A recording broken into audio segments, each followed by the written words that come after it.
ప్రజాప్రతినిధిగా ఎన్నికైన వారు సర్పంచ్ మొదలుకొని ఎంపీ స్థాయి వరకు వివిధ దశలలో ఉన్న ప్రజాప్రతినిధులు ఎవరైనా కూడా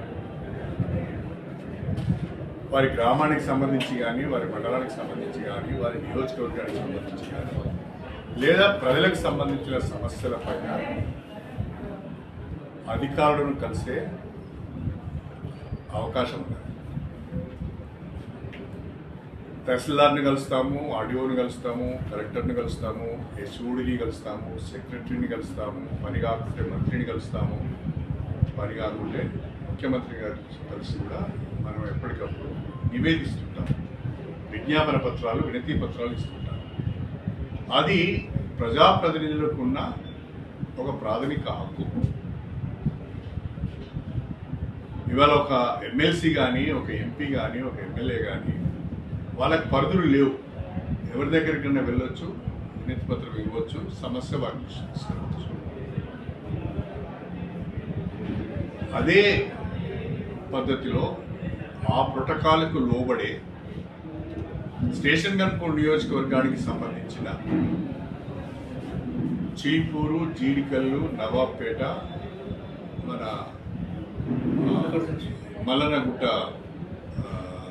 మల్లికుదుర్ల, గట్టుమల్లన్న, తిరుమలనాథ స్వామి టెంపుల్, ఈ 5 దేవాలయాలకు సంబంధించిన చైర్మన్లను కూడా నా వెంట తీసుకొని కమిషనర్ గారు ఎండోమెంట్స్ యొక్క టైం తీసుకొని మా ఆలయాల అభివృద్ధి పైన మీతో మాట్లాడవలసిన అవసరం లేదు. టైం తీసుకుని వెళ్ళి వారి ఆఫీస్కి నేను వెళ్ళాను. వారి ఆఫీస్కి నేను వెళ్ళి ఆలయాల వారిగా వారికి మా చైర్మన్లతో రిప్రజెంటేషన్ ఇప్పించాను. ఇప్పించినప్పుడు వారు ఒక మాట అన్నారు, దేవాదాయ శాఖ దగ్గర నిధులు ఎక్కువ లేవు, కొంచెం మాకు కూడా ఇబ్బందిగా ఉంది అంటే నేను అప్పుడు ఏం చెప్పానంటే,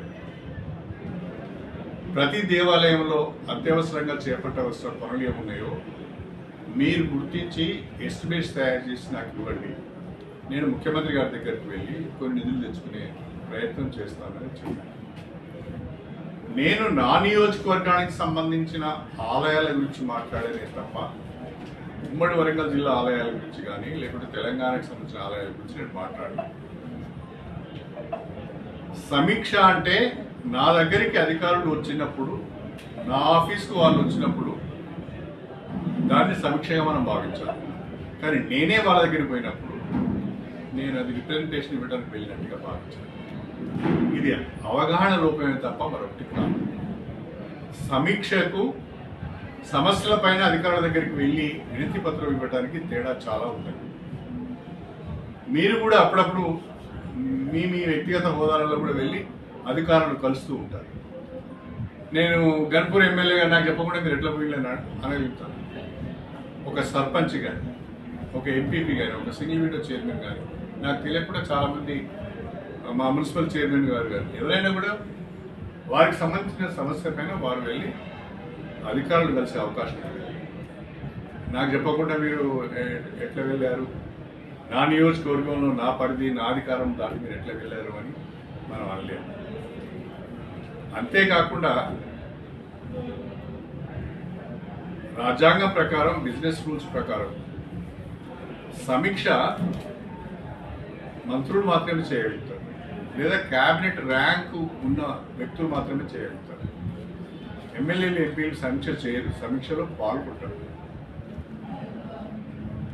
ఒకవేళ నేను కలెక్టర్ దగ్గరికి వెళ్ళిందంటే అది సమీక్ష కాదు. కలెక్టర్ నా దగ్గరికి వస్తే అది సమీక్ష అవుతుంది. నేను కలెక్టర్ దగ్గరికి పోతే అది రిప్రజెంటేషన్ ఇచ్చినట్టుగా.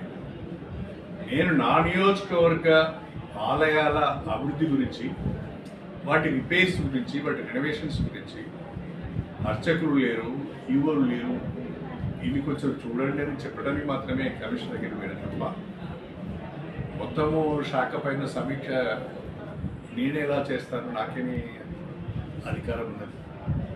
అలా అనుకోవడానికి కూడా అవకాశం లేదు, అలా అర్థం చేసుకోవడానికి కూడా అవకాశం లేదు. తప్పుగా అర్థం చేసుకున్నాం అనేది నా అభిప్రాయం. తర్వాత ఏదో పేపర్లో చాలా విషయాలు వచ్చినాయి. ఏదో ఎవరు కొరిపోయి సీఎం గారికి రాశారు, ఇంకెవరికి రాశారు, ఇంకెవరు వివరణ అడగాలని అన్నారు. అసలు నేను తప్పే చేయలేదు. వివరణ ఇచ్చే ప్రసక్తి ఎక్కడి నుంచి వస్తుంది?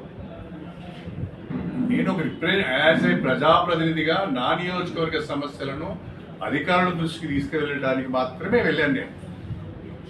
అది నా హక్కు. అది ఓ ఎమ్మెల్యేగా నాకున్న హక్కు. అది నేను ఎవరి అధికారాల పరిధిలోకి వెళ్ళలేదు, ఎవరి అధికారాలు కూడా తీసుకోలేదు. కాబట్టి ఈ రకంగా వార్తలు రావడం కొంచెం బాధాకరంగానే ఉంది. బిజినెస్ రూల్స్ నాకు తెలియదు కాదు. ఇన్నేళ్ల రాజకీయంలో చాలా బిజినెస్ రూల్స్ తెలుసు, చాలా క్రమశిక్షణతో కూడా ఉంటాను నేను. ప్రోటోకాల్ కూడా